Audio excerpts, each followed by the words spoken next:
Welcome back to Cigar Time, the world's most viewed cigar show in prime time. Well, near In the prime Philadelphia time. area? Near prime time. Okay. No, I think we are We're it. best and largest viewed cigar show in the planet. Oh, yeah. I really believe that. I think Nice. we are. Okay. And we thank Nice. you. We Thank thank you you. very much. Thank you. And just to thank you, Gracias. we're going to smoke cigars. Yeah, baby. And our first cigar today, which Tia will tell us about, is the Rocky Patel Renaissance. Yes, our cigar of the day is Rocky Patel Renaissance. The wrapper is Ecuadorian Sumatra. The binder is Nicaraguan, and the filler is Nicaraguan and Honduran. The sizes are Churchill and Robusto, and the taste profile in this is rich mocha, sweet cream, spicy pepper, and sweet raisin. Doesn't that sound tasty? It does. It really does. We'll find out. All right. As we wanted to- light it up. I wanted to show the audience at home a little trick, something you can try. What I'm going to do is Does it involve animals? No. Oh, my Okay, God. good. I'm going to take the no, only cigars were injured in this. What I'm going to do is I'm going to try and take the end of the wrapper off. Just put a little bit of pressure using the cutter. And the reason I'm doing this is after you do it, you can take the wrapper off. But only the end. Only the end. And what you'll do is when you light the cigar, you'll taste the cigar, what it tastes like without the wrapper, and then when you get to the wrapper, you can actually tell, you can taste the differences, and you can see how much the wrapper actually adds to the flavor of the cigar. Neat trick. So Now, Scott is a Try this trained at home. professional, so be careful when you do this at home. we're encouraging them to try this at home. Don't use a really good cigar. Oh, the better, the better. Yeah. Use a good cigar. Really? Yeah. Well, not your first time. You want to do it right. I'd be The first time I mad. did this, it came right off. There we go. Yeah, this isn't Nice. something to do every Wow. time you smoke a cigar, Right, no, but this if is you just want to explore the impact of a wrapper Yep. on the taste of the cigar, that's what you should do. Oh. Don't forget to cut it. Like I said, he's a trained professional. He's a strained I professional. was so focused on getting that done, which I didn't. It You looks did a really good nice. job. Yeah. I forgot to cut it. That's pretty funny. Yeah, we You're not a cigar smoker unless you've done that, you know. I know. At least one. At least once, yeah.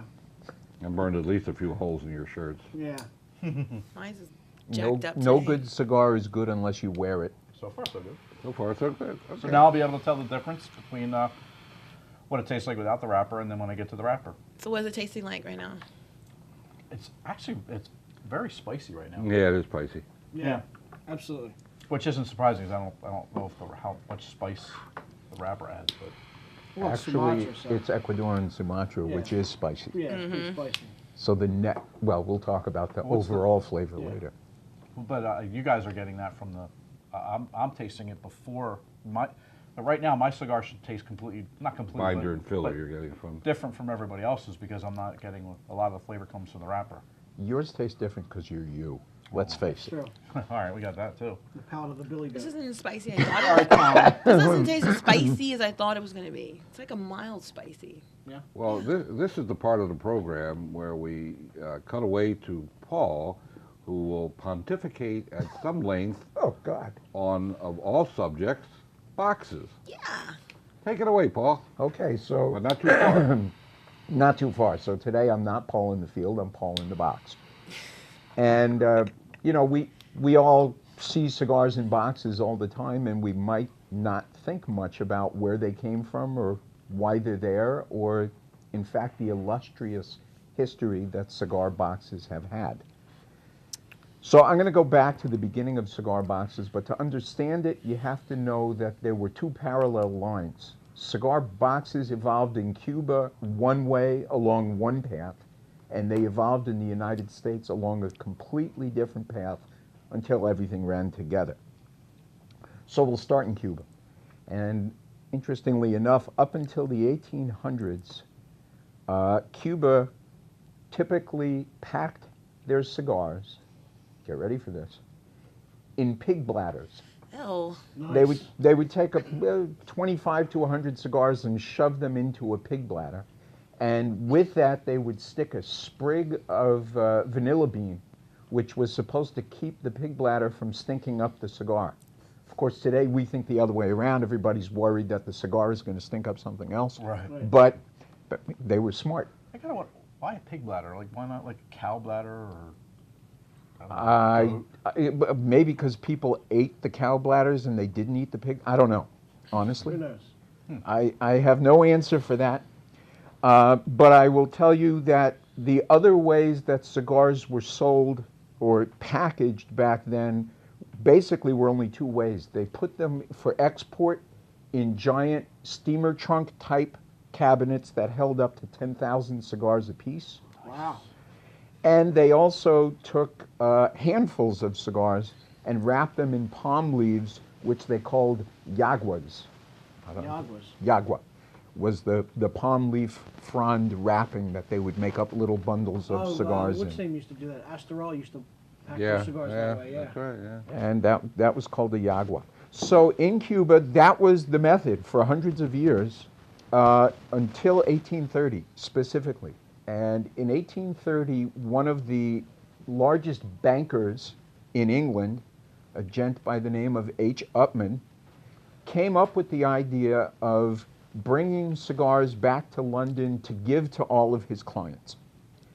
And because he wanted to make sure that the cigars he selected in Cuba were the cigars that he got in London, instead of packing them in the giant sea chests, he requested that they be put in smaller boxes with the bank's logo on them.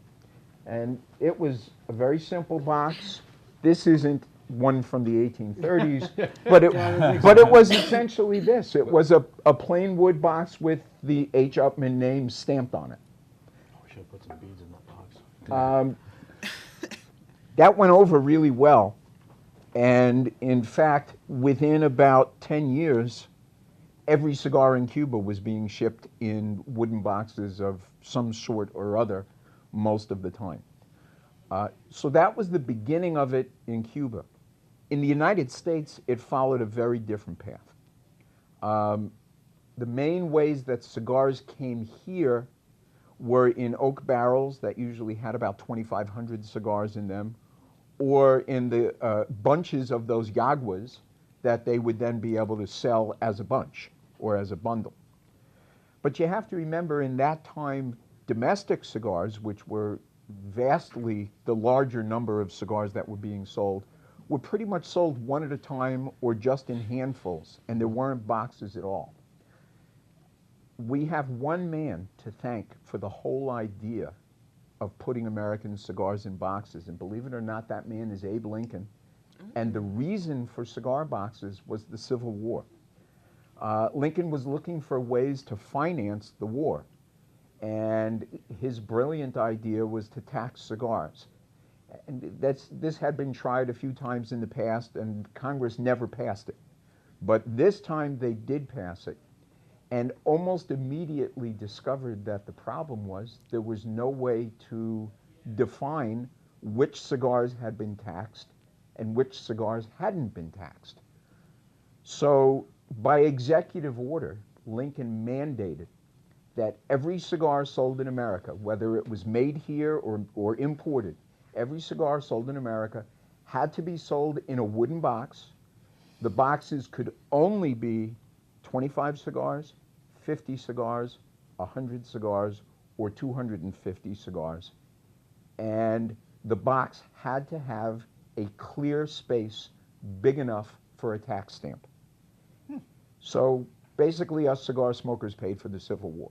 Wow. I did not know that. And if Uncle Max was with us today, he could tell you personally that he paid for the Civil War. He's the one who stamped. Has he put passed the tax on? stamp on it. Has he passed on, or is he still with us? He's still here. Oh, he's still with us? He's Okay. behind us somewhere. Probably peeking through the Yes, window. smoking those cigars kept him alive all this time. Just to give you an idea about the taxes, during the war, a nickel cigar had 7 extra cents of tax put on it.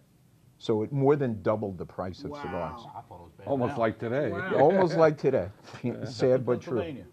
Yeah. So back in those days, the boxes were all plain. They were unbranded. You know, it was like the H. Upman box, but without the H. Upman on it. It was just a box. Sometimes it said cigars on it, so that a store or like a drugstore or a hotel that was selling cigars could put it on the shelf and people knew there were cigars in it. And that was basically all there was as far as design. Did they use a certain type of wood back then? No, in the United States, there was no particular interest in using cedar at that point for cigar boxes. They just wanted a box so that that tax So they could stamp stamp could it. go on it. I think it'd be an interesting point to tell everyone that back in the days you're talking about, there were tens of thousands of cigar factories in the United States. Yes. Well, yeah, actually, there were over There 140,000 you go. cigar There you go. factories in the U.S. But thank you for bringing that up because this is an important point. At that time, by 1890, 40% of all cigars made in America were produced on the Lower East Side of Manhattan in a very small radius. And at that time, there were only 7 companies in the United States, 6 in New York and 1 in Philadelphia, that worked on making labels for all of the cigar boxes for all of those cigars. Let me guess, Lincoln's friend had an interest in the labels in the box. Well, no, actually not. That's And the politics I'll- of today, I'm sorry. I'll come back to that too. Oh, Anyway, It's only a half-hour show, Paul. in the 1880s and 90s, cigar makers started making what they called and what we call today private label cigars. Basically, all of those thousands and thousands of factories each made only 1 or 2 different cigars. But any distributor who bought from them could have their own brand. Any drugstore or hotel that bought 10 boxes at a time could have their own brand. And every rich guy who just wanted his own cigars could have his own brand. And they might all be the same cigar. Nice. But all of a sudden, there was an explosion of brands. In fact, over 1.5 million brands in the late 1800s in the United States. Really? 1.5 million brands of cigars. Wow. In order to distinguish them and to give those people that were asking for private label their due, they began creating very elaborate packaging for the cigars. And there was just an interesting confluence of things at that time. All of the printers, the most sophisticated printers in the world at that time, were in Germany. Also, Germany was the largest manufacturer of cigars in the world at that time. Even though the Cuban cigars were the most desirable, production of cigars in Germany was about 100 times greater. They than made the a rest lot of small cigar, very small.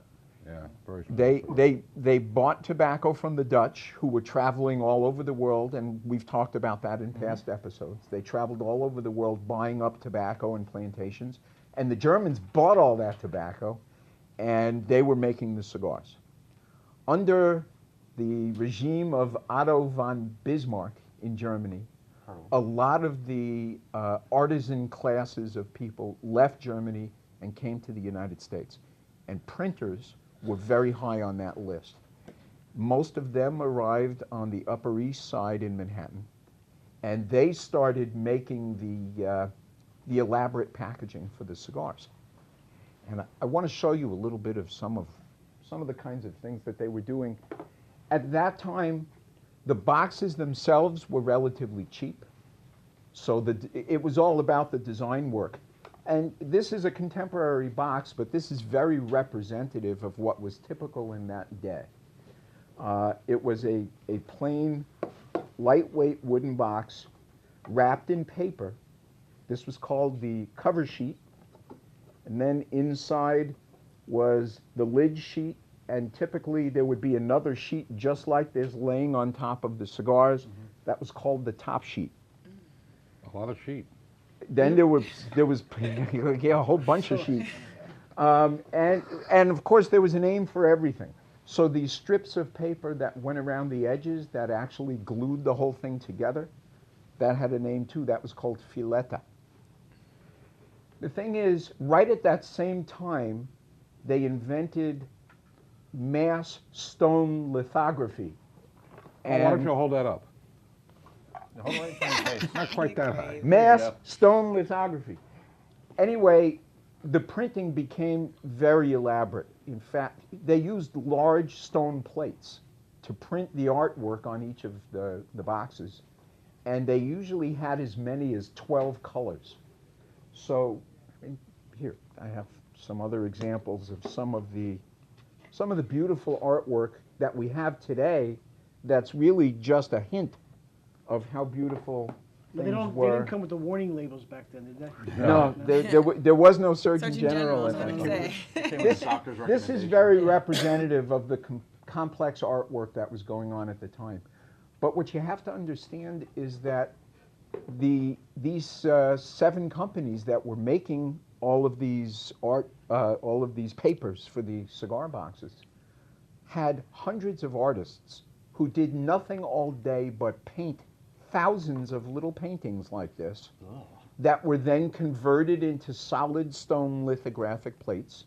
And there had to be 12 plates for each sheet because each plate had a different color. And then they were just cranking these out.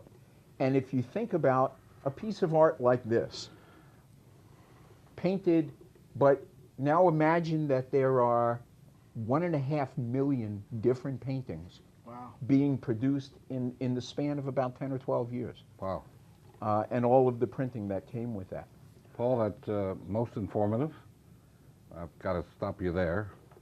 We'll continue this on a later show. We Absolutely. got other stuff we got to talk about there. Crank me up and I can just keep Oh, going. yes, I said pontificate. And he did. And I did.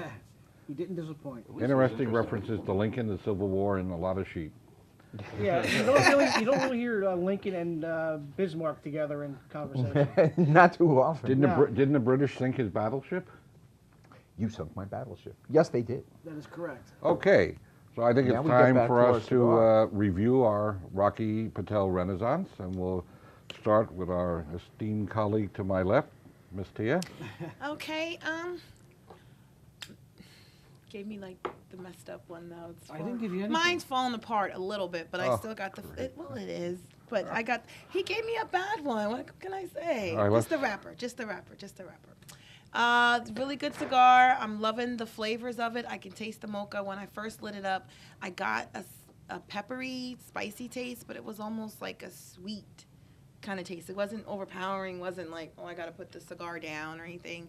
I'm getting some sweet cream as I move into the middle. I love the band, of course. Love the box. It's a good cigar. It is a nice It's one. very, yeah, it's a nice one. So on a scale of 1 to It's very 5, tasty. your Well, review. no, we'll- Oh no, we're not. Oh, Afterwards. okay. I got thought a I would really just nice save a little I got time. a really nice rating for this one. Okay, Rob. I like the cigar a lot. I definitely get the spiciness when I first light it up, and then it goes into the creaminess taste to it. I do get a hint of raisin. I don't know if everybody else did. that taste? I did, yeah, a sweet taste of raisin to it. I think it's a very good cigar. It is good. Just mad. Paul? Pepper's stupid. Well, to me, although Rocky Patel makes a lot of good cigars, this is my go-to Rocky cigar. I Really? like it a lot. And you know, when we talk about the tasting notes of different cigars, the official tasting notes, a lot of times you might like a cigar, but it doesn't taste like what the notes say. This is one cigar that I think It does. exactly Yep. delivers on this list of notes. I'd agree. It's got that mocha, it's got a sweet creaminess in the middle, it starts off with great spice, and there is that raisiny note that's really Yeah, distinctive. That is what Absolutely. I'm tasting. And it puts out boatloads of smoke. Smoke, Yeah. tons of smoke in here. Scott. This is one of my favorite Rocky Patel cigars. I absolutely love this one. And I will say it had some spice when I started smoking it without the wrapper. But it was the flavor was kind of flat. But once I got to the wrapper, the spice and there was an explosion of flavor, and the spiciness really picked up. Yeah.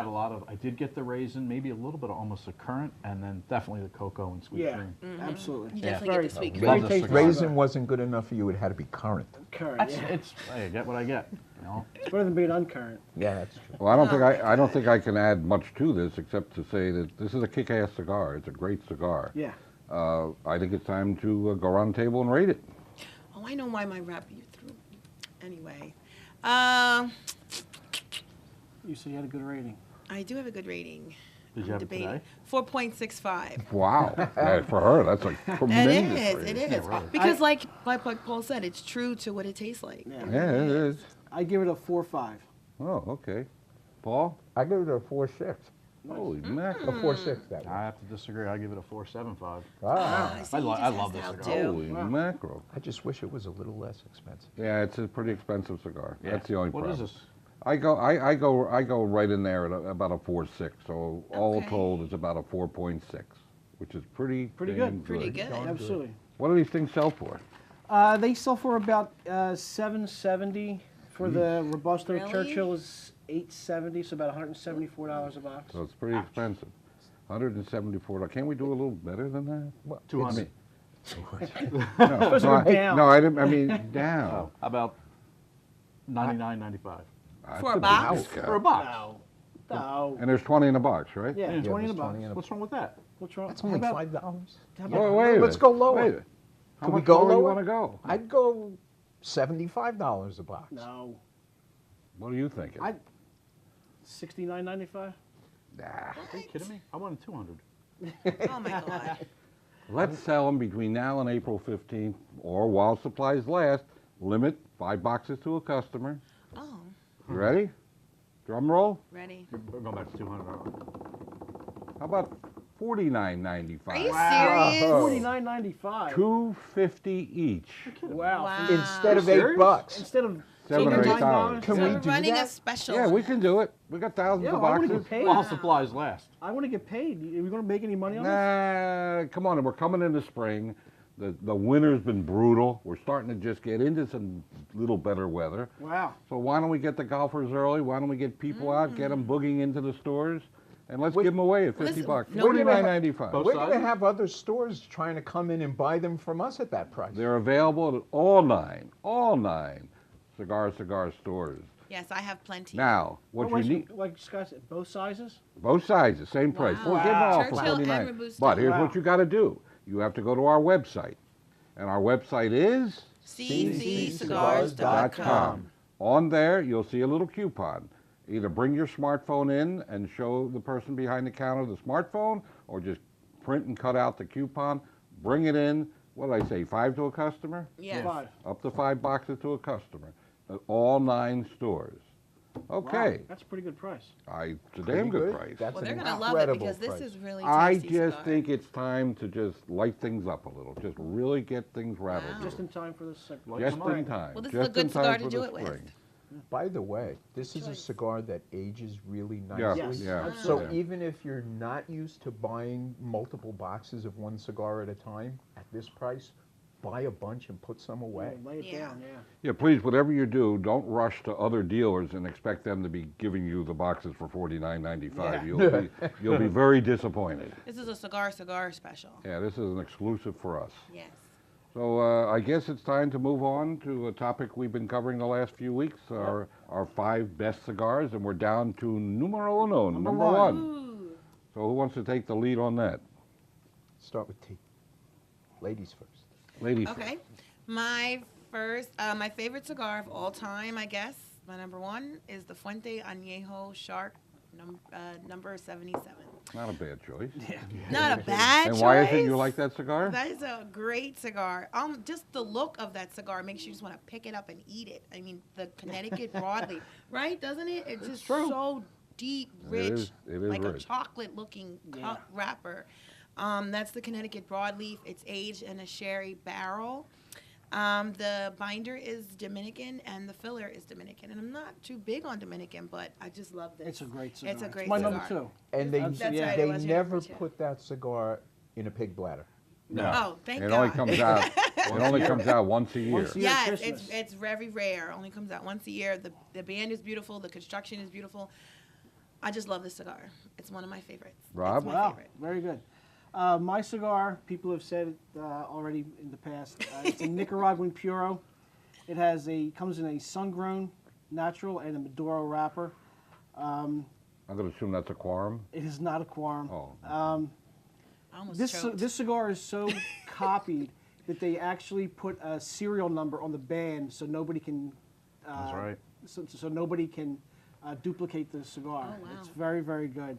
It is the Padron 1964 Anniversario Exclusivo. In It's Maduro, I'll awesome. bet. In Maduro. Yeah. It's Gotta a do the Robusto Maduro. size. It's 5 by 50.